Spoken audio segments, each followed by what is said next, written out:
અમદાવાદની સોલા પોલીસે SG highway પર એક ટ્રકમાંથી ટાઇલ્સ બનાવવાના પાવડરની આડમાં લઈ જવાતો વિદેશી દારૂનો જથ્થો ઝડપી પાડ્યો છે। સોલા પોલીસને બાતમી મળી હતી કે એક ટ્રક વૈષ્ણોદેવી બ્રિજ તરફથી વિદેશી દારૂ ભરીને સરખેજ તરફ જઈ રહ્યો છે, જેના આધારે પોલીસે સોલા બ્રિજના છેડે વોચ ગોઠવી બાતમીવાળી ટ્રકને રોકાવીને તપાસ કરતા તેમાંથી ટાઇલ્સ બનાવવાના પાવડરની આડમાં છુપાવેલો દારૂનો જથ્થો મળી આવ્યો હતો। ત્યારે પોલીસે ટ્રકમાંથી 3.97 લાખના વિદેશી દારૂ સહિત 19 લાખ ઉપરાંતનો મુદ્દામાલ કબજે કર્યો છે। પોલીસે ટ્રક ડ્રાઈવર કૈલાસચંદ્ર સહિત 3 આરોપીઓને અટકાયતમાં લીધા હતા। અમદાવાદ સાયબર ક્રાઇમ બ્રાન્ચ દ્વારા સિનિયર સિટીઝનોને નિશાન બનાવીને છેતરપિંડી કરતી એક ટોળકીનો પર્દાફાશ કરવામાં આવ્યો છે।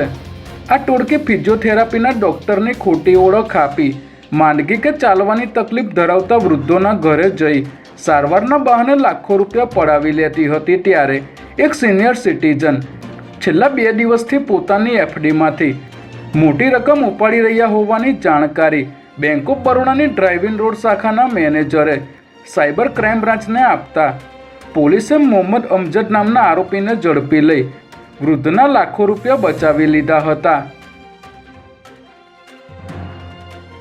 ઇન્કમટેક્સ વિભાગે અમદાવાદ શહેરના અગ્રણી બિલ્ડર ગ્રુપો પર દરોડા પાડતા બિલ્ડર લોબીમાં ખળભળાટ મચી ગયો છે।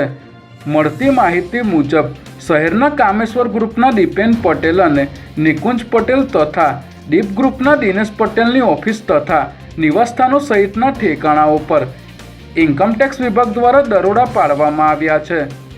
અલગ અલગ 30થી વધુ જગ્યાઓ પર ઇન્કમટેક્સના અધિકારીઓ દ્વારા તપાસ કરવામાં આવી રહી છે। ત્યારે દસ્તાવેજો અને નાણાકીય રેકોર્ડ્સની ચકાસણી બાદ ચોંકાવનારી વિગતો સામે આવી શકે તેમ છે।